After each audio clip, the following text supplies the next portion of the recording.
So in the last class, we started with chapter number 32. It is on magnetic force. So what we have done is we found out the definition of magnetic. We kind of define magnetic field, the magnitude and the direction. Then after that, we saw the effect of the magnetic field on a moving charge. We saw that the moving charge would experience a force F is equal to QV cross B. Okay, now in all this discussion, we had assumed that there is no electric field in that region. But now we are going to slightly relax the condition, and then we are going to look at a situation where we have both electric field E and magnetic field B, okay, in a region of space. If both electric and magnetic field act on a charged particle which is moving, then what happens? There would be a component of electric field force because of the electric field and another component because of the magnetic field. Or the net force would be QE plus QV cross B, which is what we call as the Lorentz force. Now let's move on and talk about applications of this magnetic force. There are 4 or 5 applications. That's why this chapter is very interesting. The first is going to be velocity selector. As I had mentioned in the past, what happens is, when you want charges of a certain velocity, let's say you are able to get an ionizer, it is going to give you these ions, but then you will find that they are going to have a wide range of velocities, some having very low velocity, some having very high velocity. So if you want a particular velocity for a certain experiment, then you have to put these charges through what is called the velocity selector. Okay, so the velocity selector is simply going to select the charge particles with the required velocity. So how do you make a velocity selector? So in a velocity selector, what happens is you're going to have electric and magnetic field oriented perpendicular to each other. So let's say this is your electric field. And if first of all, let me just define my X, Y, Z. So this is my X axis, and let's say this is my Y axis. From right hand rule, then this is going to be my Z axis. Okay, so let's say that my electric field is in this direction, and I'm talking about a charged particle which is positive Q. Okay, and I apply a magnetic field. Let's say I apply a magnetic field along the Y axis. Okay, then I can actually, first of all, I'm going to assume that my charge is going to move along the Z axis. I'm going to assume that the velocity of my charged particle is going to be along the Z axis. Okay, then what will happen is if I have a condition where the net Lorentz force acting on the charged particle is 0, if the net Lorentz force acting on this particle is going to be 0, then this particle will not suffer any deflection. We have seen in the last class that a magnetic force cannot actually change the speed, but it can change the direction. Okay, similarly, you know that electric field can accelerate a charge along a direction parallel or anti-parallel to it. But then if you're going to have your E and B in such a way that they are mutually perpendicular to each other and perpendicular to the velocity, that is, all the 3 of them are going to be mutually perpendicular, and you can keep your E and B value such that the net Lorentz force is going to be equal to 0. If the net Lorentz force is going to be equal to 0, that would mean that E is going to be equal to minus V cross B. Minus V cross B. Okay, E is equal to minus V cross B. Q and Q will cancel out on both the sides. Okay, so if this condition is going to be met, then you will be able to see that this charge particle will not suffer any deflection because of the electric or magnetic field.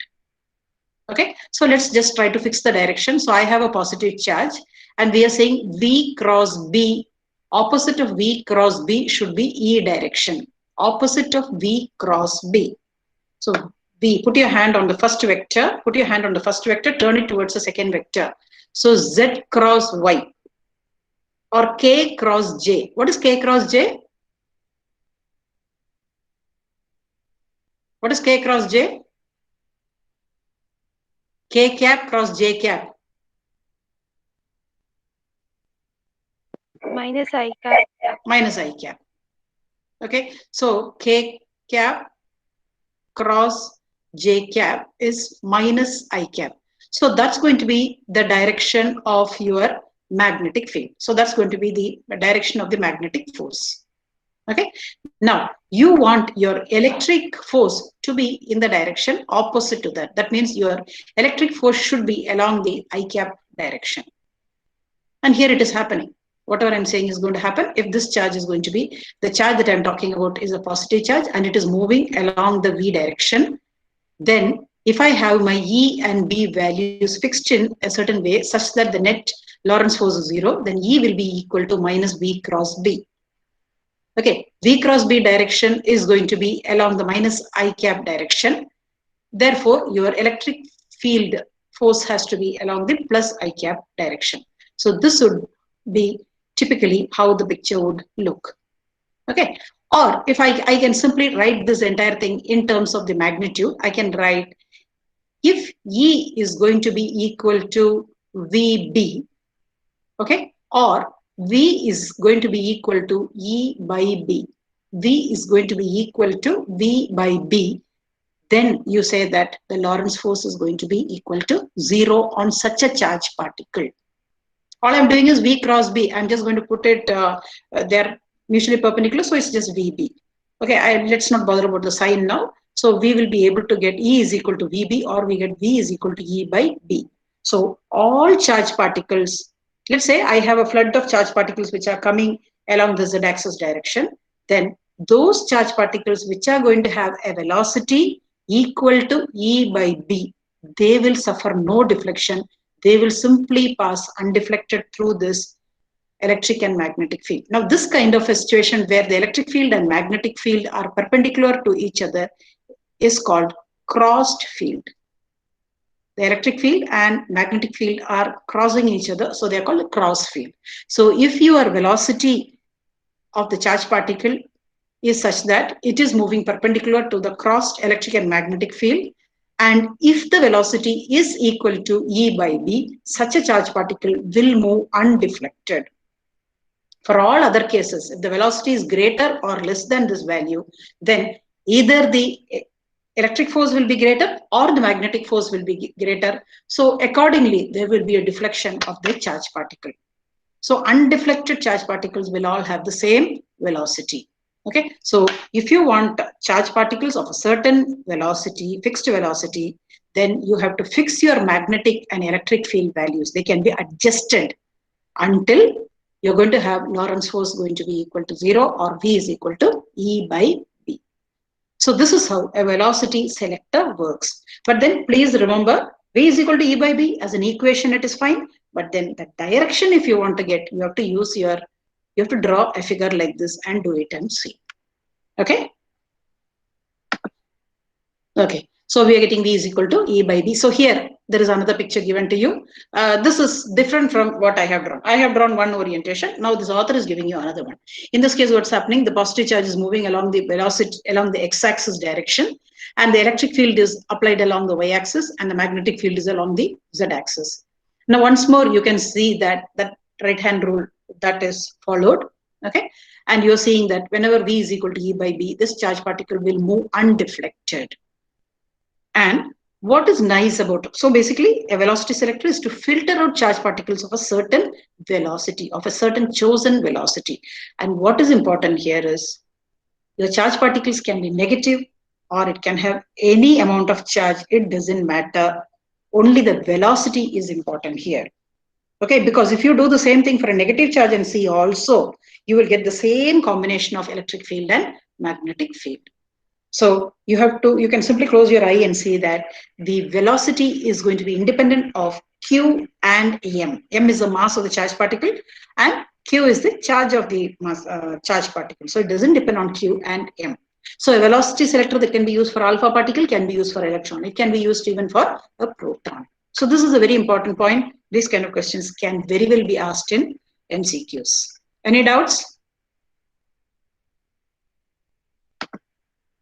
Okay, now the second application. Now we are moving to the second application. The second application, this is an experiment which actually we wanted you to do, but then 8 experiments we already have, so we did not put this. This is getting the specific charge of an electron. Specific charge means E by M, charge per unit mass. Unit is coulomb per meter. So this, if you look at it historically, J.J. Thomson actually performed this experiment. So let's see what is there in this experiment. Please go to the figure. Okay. In the figure, by applying a high voltage, there is a filament F. By applying a high voltage, there is a filament F. You are going to allow charge particles to get, electrons to get released from the filament. And when electrons get released from the filament, they are going to have a wide range of velocities or a wide range of kinetic energies. Okay. Now, what is first done is, you're going to, first of all, C is the cathode. Filament becomes, okay, so there is a C here. So by applying a potential difference V, you're going to attract these electrons towards C, and that's actually a pinhole. Through that it moves, all these electrons will move. Then look at the next part of it. In the tube part, what you, please remember this entire thing, this tube itself is an evacuated tube.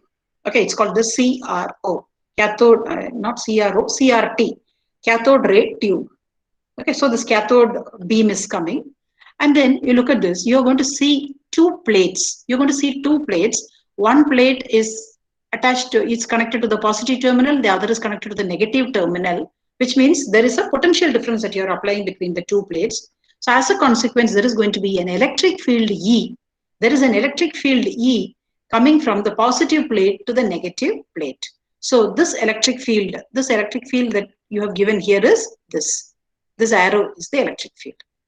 And at the same time, you're seeing that, so the electric field is in the downward direction, and you're seeing that there is a magnetic field. Look at the cross and uniformly spaced cross. So they are the magnetic field B that you are applying perpendicular to the electric field. So by changing this E and B, adjusting the E and B value, you are able to get out electrons of the same velocity, of a fixed velocity V. So V is equal to E by B. So electrons of a fixed velocity V is equal to E by B will emerge from the velocity selector. Okay. Next, what is done is, oh, I'm sorry. I just want to take back everything I said. Please, I'm thinking of another application and talking to you. One sec. Right now, this is not a velocity selector. Please, your filament is there. Charges are coming out. Okay, they are going through this pinhole. And first, what you do is you apply the electric field alone. Don't apply the magnetic field. Apply the electric field alone. When you apply the electric field, what happens is these charge particles will experience a deflection, Fe equal to charge into the electric field. Since a charge is going to be a negative charge, it's electron. So what happens is the deflection will be in a direction opposite to the electric field. Okay, so as a consequence, what happens is this electron beam will actually move like this, okay, and then go and hit this tube here. And what is the tube? This is a fluorescent tube. This tube is going to be a fluorescent tube. So you get a dot. A fluorescent dot is what you will see. Okay, and you can actually measure this. This is actually the displacement Y of the electron beam. And why did this deflection come? This deflection came because you have applied an electric field. So that means the Lorentz force is not zero. There is no magnetic force right now. Next, what you do is you apply a suitable magnetic field in a suitable direction. That is a crossed magnetic field, such that there is going to be an FB which is going to be equal to negative of Fe. The force due to the electric field should be exactly opposite to the force due to the magnetic field. Once you do that, what happens is there is a force in the downward direction. So this beam of electron will now proceed without any deflection and it will hit this point. Are you understanding this? So first what you do, you apply only an electric field and then allow it to deflect, measure the deflection. Okay, that you have to note down. Next, what you do is you apply a suitable magnetic field. You can change the magnetic field value. Apply a magnetic field so that it is coming back and it is able to move without any deflection. So automatically you know that it is obeying V is equal to E by B. Okay, now let us see how this is going to be used for getting E by M. For that, what I'll do is I'll take you to a slide which is there in your chapter number 26. Okay, so here what happens is there is no magnetism. There are two plates given to you. Please follow this very properly. There are two plates of length L. You are applying a field. And in this case, because you have applied an electric field in this direction, the force is in the upward direction. So it goes like this. And this is Y. Y is the deflection. Okay, and L is the distance. L is the length of the plate. Okay, so what is happening is, initially it is coming with a velocity v, and let t be the time taken for it to cross this length t, length L. So you can say that L is going to be equal to v into t. So that's the first equation. Okay, so this is the distance through which this charge particle is moving along the x-axis. But then there is a force pushing it, trying to push it up. So that means there is always a y component also. So what is this y component? So you are getting the x comma y basically. X is going to be equal to L equal to Vt. There is no acceleration in that direction, constant velocity. But then in the y direction, there is a force acting. So you can say that y is equal to half a t square. Why am I saying y is equal to half a t square? Because initially there is no speed of the particle. After it enters the electric field only, it is experiencing that force. So initially there is no y component. There is no movement in the y direction. So you can say y is equal to half a t square. At the same time, you can actually write that mass into acceleration of the particle is going to be equal to q into E, or you can say A equal to QE by M. Okay, so let's make that substitution here. So it becomes half into QE by M into T square. Okay, or in other words, we are going to just use this result. If I only apply an electric field, there will be a deflection, and that deflection is going to be given by the equation half QE by M T square. Now, one more step I need to do. What is that one step? I'll tell you. What you have to do is y is equal to half QE by M, and here we have T square. Instead of T square, I can write L square by V square. L square by V square. I do it from here. T square is L square by V square. So this is the result where I only applied the electric field. This result I'm going to use in my chapter number 32. I'm going to use it in my chapter number 32. So the deflection y is equal to minus QE L square by 2mv square. Okay, this minus is coming because it is in a direction opposite to the field. So that's the reason why that minus is given there. Don't bother about that minus. It doesn't really matter. Now you have applied a field, a magnetic field, and you have nullified that y and made it 0. How did you do that? You did that by applying a magnetic field B, which obeys V is equal to E by D.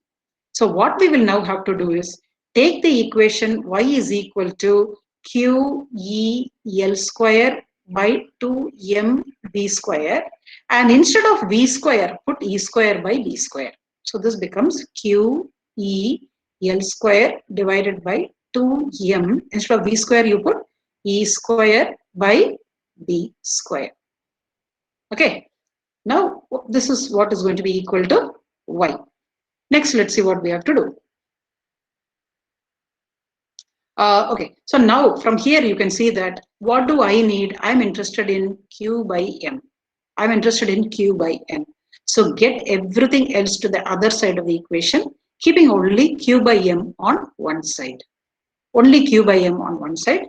Additionally, you should also remember that electric field is equal to potential difference divided by the gap between the plates. If I say that D is the gap between the plates, if I say that D is the gap between the plates, and if V is the potential difference that you are applying, then E is V by D. So make that substitution for electric field. Then you get Q by M as 2Vy by BL whole square into D.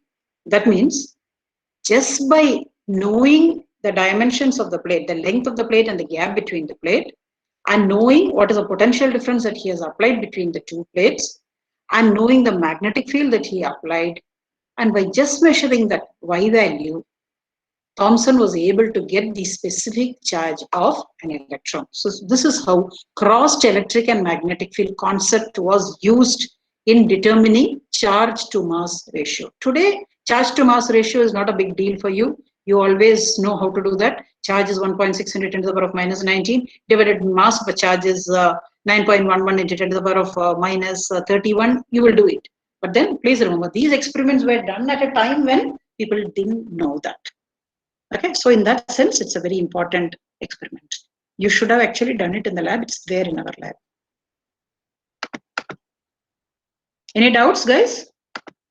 So please understand why I have written this black page. This is coming from chapter number 26, how that Y comes in terms of electric and magnetic field. It's only for that. Okay, now let's come to the third application. The third application that you're going to have, let us see, before getting into the third application, you have to just look at what happens to a charge particle. What happens to a charge particle in a uniform magnetic field? What is the meaning of uniform? What's the difference between constant and uniform? Can anyone say? Difference between constant and uniform.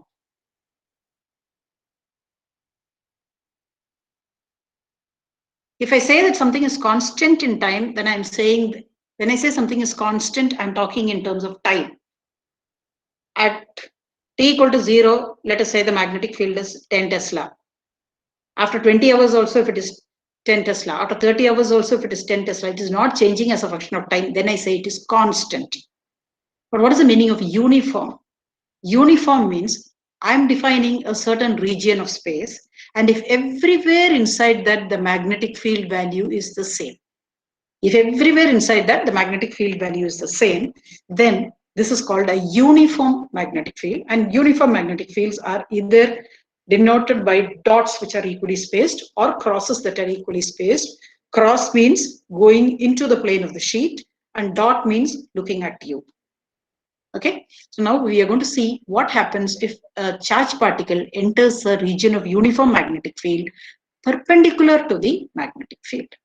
If it enters perpendicular to the magnetic field. You know the expression for FB.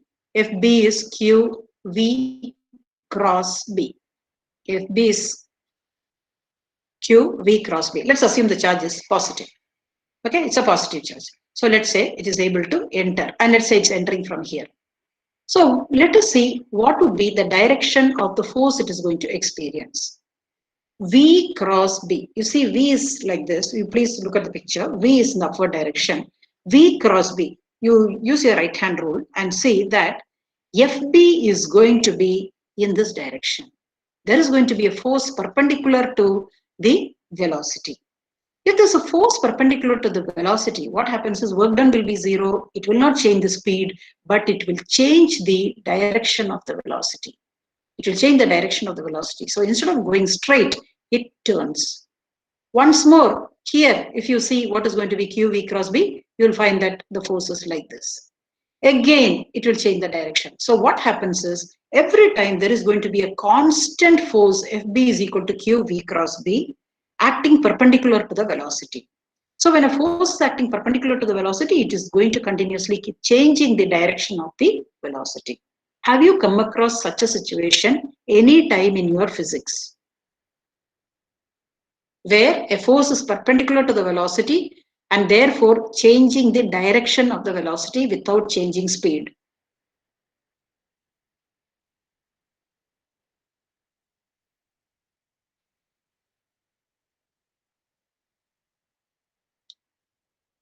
My God, what a class here. Anyone? Centripetal force. Centripetal force. Centripetal force is always acting whenever a body is moving around in a circle. It is moving in a circle. Every time it's changing, its direction is changing. Uniform circular motion.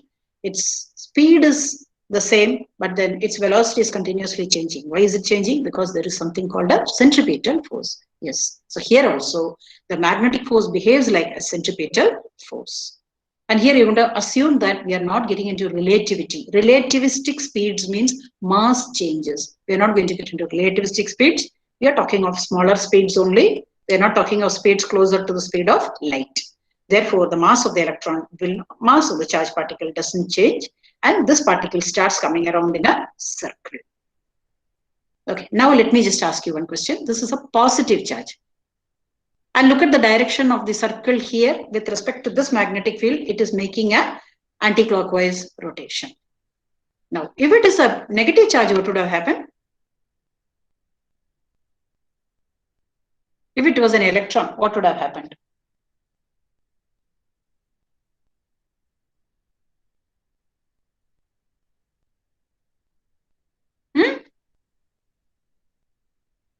FB is equal to QV cross B. If the sign was negative, what would have happened? FB direction would have been opposite.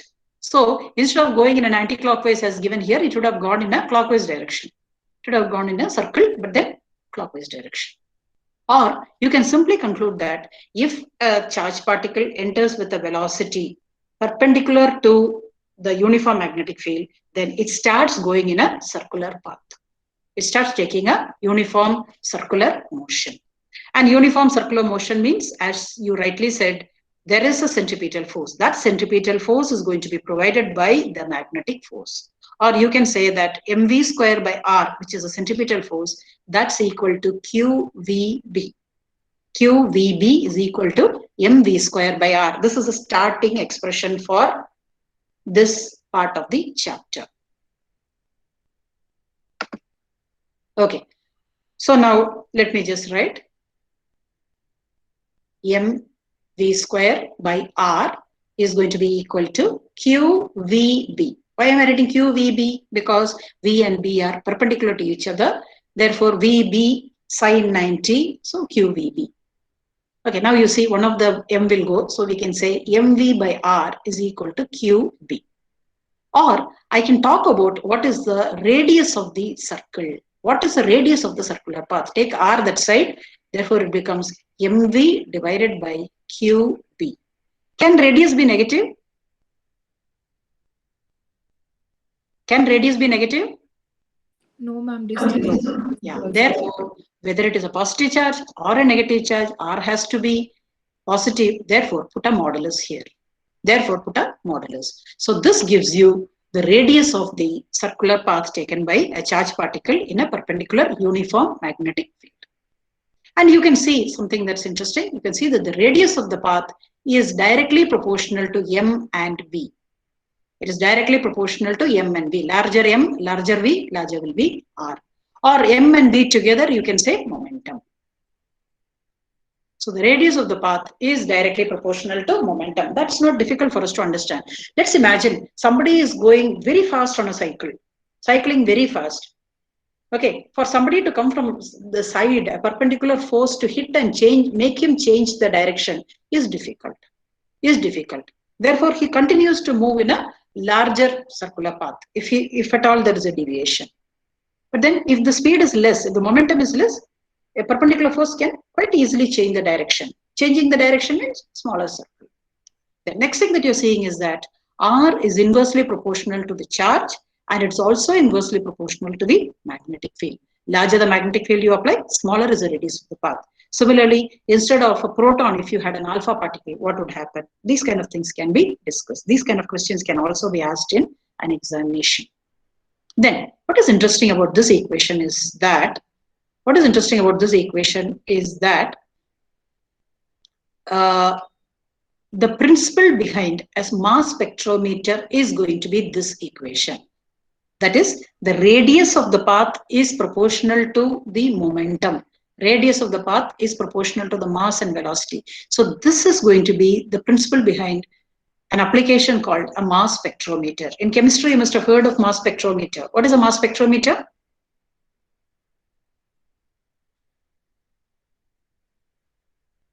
It's actually a technique by which you separate out ions which are isotopes of a given element.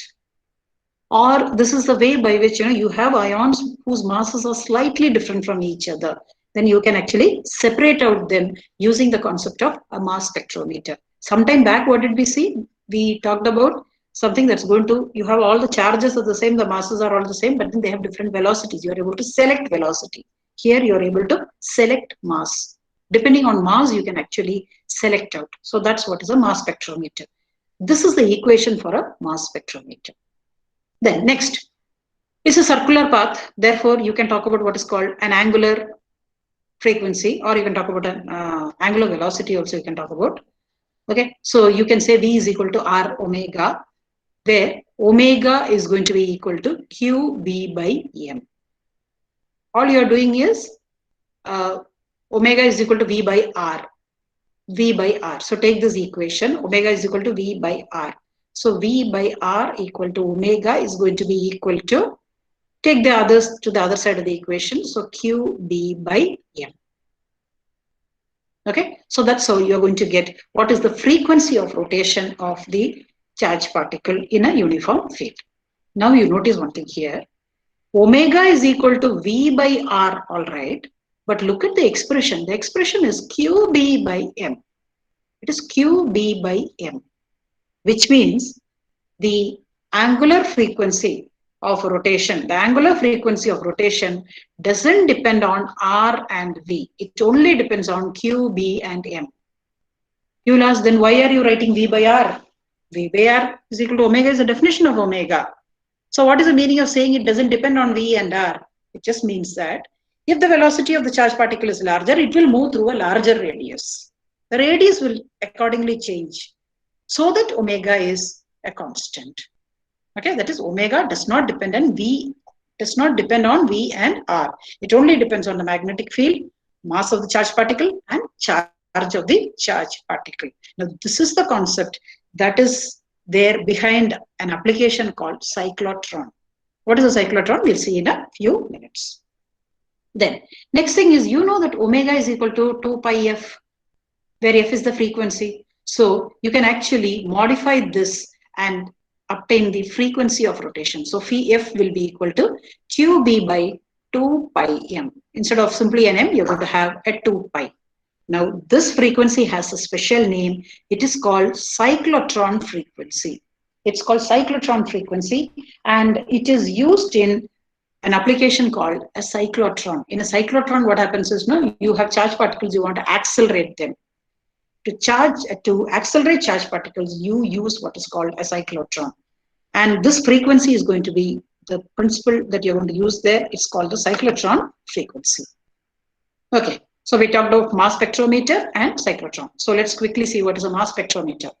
As I told you, it is used for separating ions based on their masses. Masses, which are not very different, basically isotopes. So here you have the oven or whatever from which your charges are going to come out. Their masses are different. So first thing you do is you put them through a crossed electric and magnetic field. When you put them through a crossed electric and magnetic field, V is equal to E by B. So all charged particles which are satisfying this condition will come out undeflected.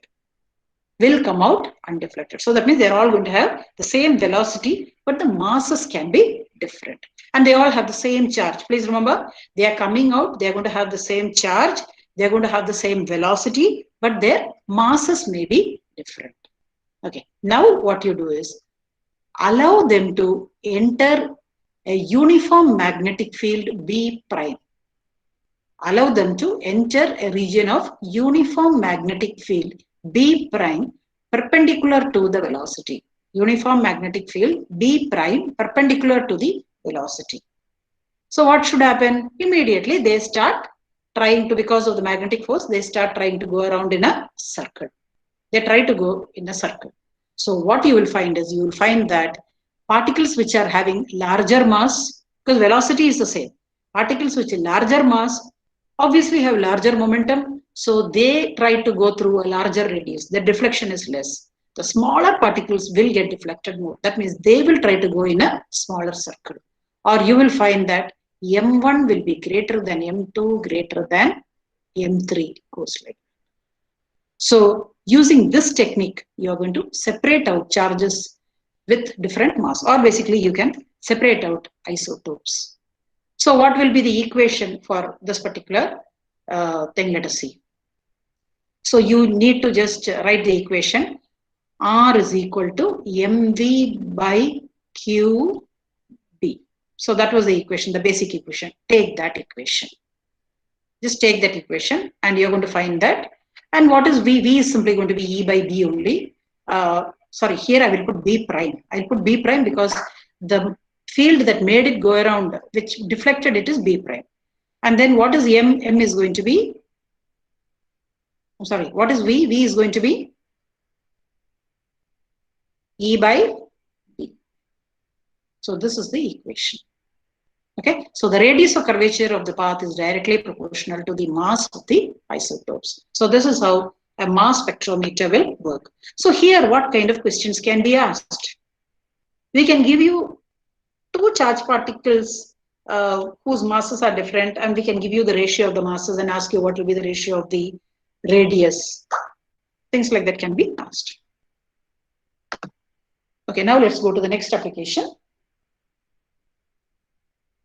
The next application that we are going to see here is going to be a cyclotron. As I mentioned, a cyclotron is going to be a device that's going to be used. I'm saying device, it's not so small. You have to imagine that it will be as big as a room. It will be as big as a room.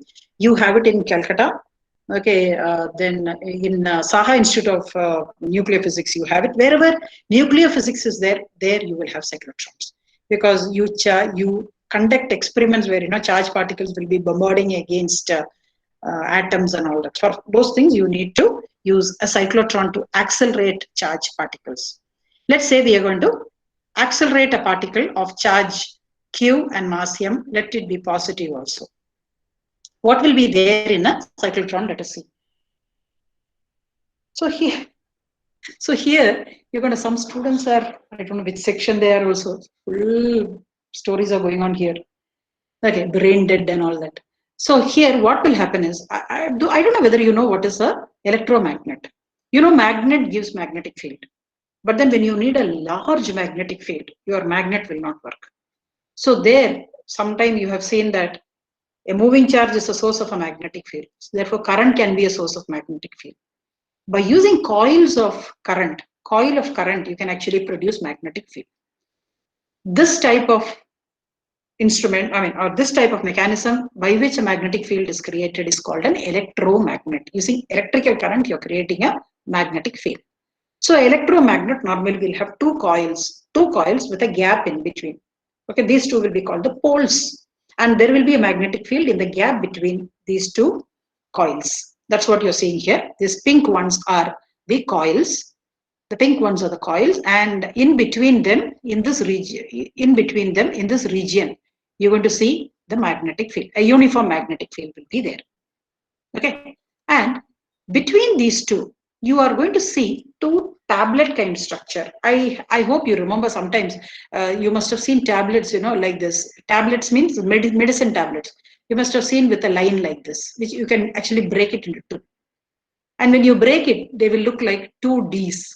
One D like this and another D like this. So the name Ds comes here. You're going to have a pair of Ds. That gray, what you see, is going to be a pair of Ds. Okay, this pair of Ds will be made up of non-magnetic material like copper. Non-magnetic because you don't want your Ds to be affected by the magnetic field. If your D is not affected by the magnetic field, then what is inside also will get shielded. It will also not get affected by magnetic field. So that's the reason why it is non-magnetic. Sorry, it is non-magnetic, made up of material like copper. It will be a conductor.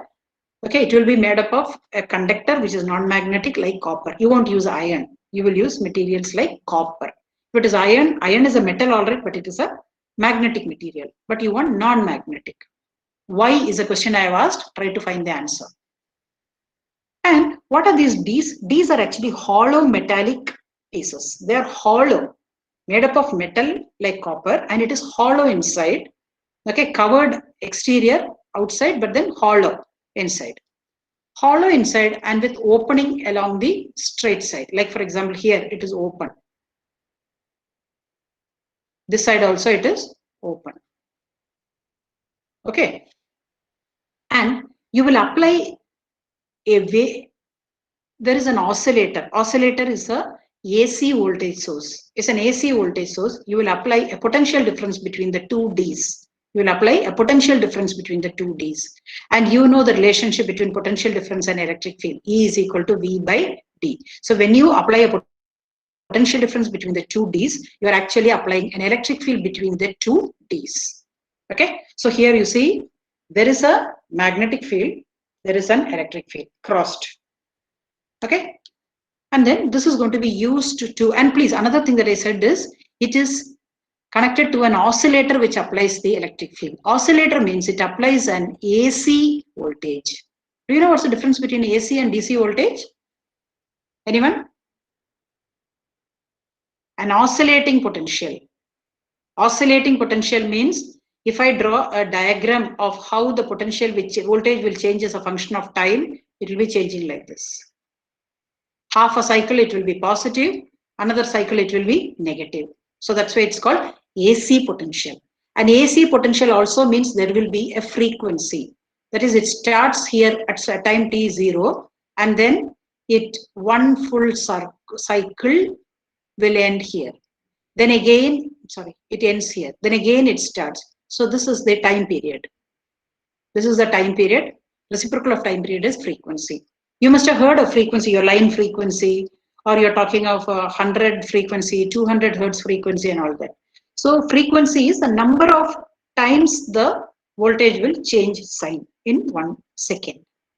So you're going to apply a voltage difference. Next, what you do is, you want to fix a frequency. Please, this is a variable voltage source. You can fix the frequency. You can actually change the frequency and fix the frequency. So what you will do is, you will fix a frequency equal to cyclotron frequency. Do anybody remember what is cyclotron frequency? Few minutes back we have seen what is cyclotron frequency. Cyclotron frequency is QB by 2 pi m. Cyclotron frequency is QB by 2 pi m. Okay. You know what is the charge particle that you are trying to accelerate. You know its charge, you know its mass. And you also know what is the magnetic field that you are going to apply. So make a calculation of QB by 2 pi m, get the frequency and set this frequency, oscillator frequency, to the same frequency. Now you know why that frequency was called the cyclotron frequency. Next, what you do is, the charge particle that you want to accelerate, it is at the center. So what happens is, initially it is not going to have any velocity. It enters the first D. It will enter the first D. Let's say it's a positive charge particle. So if it sees a negative potential here and a positive potential here, it will move towards a negative. It gets accelerated in the electric field. You know that electric field can accelerate charge particle. It gets accelerated. It enters the D. After entering the D, what happens is, it will sense only the magnetic field. It will not sense the electric field. Why? Because of Faraday cage effect. Faraday cage effect. If you take a metallic conductor and put a charge inside, there will be no field going into the metallic cage. A metal will shield electric field. It won't allow electric field. This you have studied in the chapter 28, in chapter number 27. Okay, so that's the reason why this D is made up of a metal. Once it enters, it should not feel the electric field. It will experience only the magnetic field. And where is the magnetic field coming? The magnetic field is coming because of the electromagnet. And next thing is, this D is made up of a non-magnetic metal. It is made up of non-magnetic because a magnetic metal would add its own magnetization also. So the charge will feel a B which is not the applied B. It may feel a B which is greater or less than the applied magnetic field B. For that not to happen, you should have a non-magnetic D. Therefore, the charge particle experiences only the applied magnetic field B. And you know what happens when it is in a magnetic field? It starts coming around in a circle. But then when it comes half a circle itself, it is already out of the D. And by the time it comes out of the D, what happens is, I first put positive on the left D and negative on the right D. But now what happens is, the voltage will change the polarity. The voltage will change polarity. So what happens is the left will become negative, the right will become positive. And the minute it sees a negative, what will happen to the charge that is coming out? It gets accelerated and enters into the next D. It enters into the next D with a greater velocity and a greater radius, because we have seen omega is equal to V by R is a constant. Okay, therefore, because the velocity increased, its radius increases. Then it comes around in a half circle of greater radius. And by the time it comes out, again the polarity has changed. So the electric field once more accelerates. So it gets into the next D with a larger velocity and a larger radius. So like that, by a number of turns like this, it finally comes out with a large velocity. And what is the maximum velocity with which it can come out is going to be decided by the radius of the D. Any doubts? So the actual acceleration is not, energy is not going to be provided by the magnetic field. Energy is going to be provided only by the electric field between the two plates, between the two Ds. There is a potential difference which provides the field. It is only this that is actually accelerating. F is equal to ma equal to QE. So acceleration is happening because of the electric field. What is a magnetic field doing? Magnetic field is not going to accelerate it. It is simply going to bend its path, bend the path of the charged particle, and once more put it in an electric field. Again, it comes and then once more puts it in an electric field, which is accelerating. So this way, it keeps on increasing the radius and the speed. Okay, and the important condition is that every time the electron comes, every time the charged particle comes out, it should experience an electric field of the right polarity, of the right kind of polarity. That is, electric field should be an accelerating electric field. Only then between the two Ds, an acceleration will happen. And that will happen only if you match your cyclotron frequency to the frequency of the oscillator. Now, this condition of equating the two frequencies is called the resonance condition. This is called the resonance condition. So when the resonance condition is matched only, each time the particle emerges from a D, the electric field between the gap changes direction to become an accelerating field. So this matching should be there. Otherwise, it will not get accelerated. So finally, the cyclotron frequency does not depend on the velocity and radius. That's what we have seen. Omega is equal to V by R, does not depend on V and R. Okay, therefore, the radius of the path keeps on increasing after every acceleration. Each time the velocity increases, the radius also keeps increasing. And finally, the final speed with which it will come out is going to be given by V is equal to QBR by M. In case you're wondering how this equation came, it is simply this. Omega is equal to QB by M. Omega is V by R. If small r equal to capital R, the radius of the D, then V is maximum. Or I can say that V max is going to be equal to QB R by M. And what is kinetic energy? You know, kinetic energy is half mv square. So what is the maximum kinetic energy? Maximum kinetic energy will be half mv max square. Therefore, half q square b square r square by m. And typically, what will be the energies to which you are able to accelerate charged particles? If you have a cyclotron of 1 meter radius, protons can be accelerated to between 10 to 40 mega electron volts. Mega electron volts. You please convert it into joule and see what it means. 10 to 40 mega electron volt speeds or energies can be given to a proton by just using a cyclotron of 1 meter radius. 1 meter radius seems very small, but then the electromagnet will occupy space bigger than your room. Okay, so the most important point in this discussion is that the energy of the particle depends on the magnetic field. Look at the equation. Look at this equation here.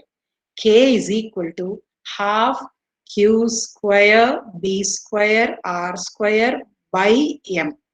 So the energy of the particle depends on the value of the magnetic field, but magnetic field is not accelerating the charge particle. But magnetic field is not accelerating the charge particle, but the final energy depends on the magnetic field. What is actually accelerating? It is the electric field or the potential difference that is actually accelerating, but that will not figure in the expression. That's what is interesting about a cyclotron. So there are three questions that I've asked here. What then is the role of magnetic field in a cyclotron? The role of the magnetic field is to simply bring it around in circles so that each time it is getting exposed to an accelerating electric field between the Ds. Then, why is the kinetic energy achieved independent of the applied potential difference? Try to answer that question. Why is resonance condition important in a cyclotron? That I have already answered. Only then that matching will be there. Okay, now in the next class I will talk about what is called a synchrotron. Synchrotron is a small variation of a cyclotron. So with this I will stop discussion. If there's any doubt, you can ask me.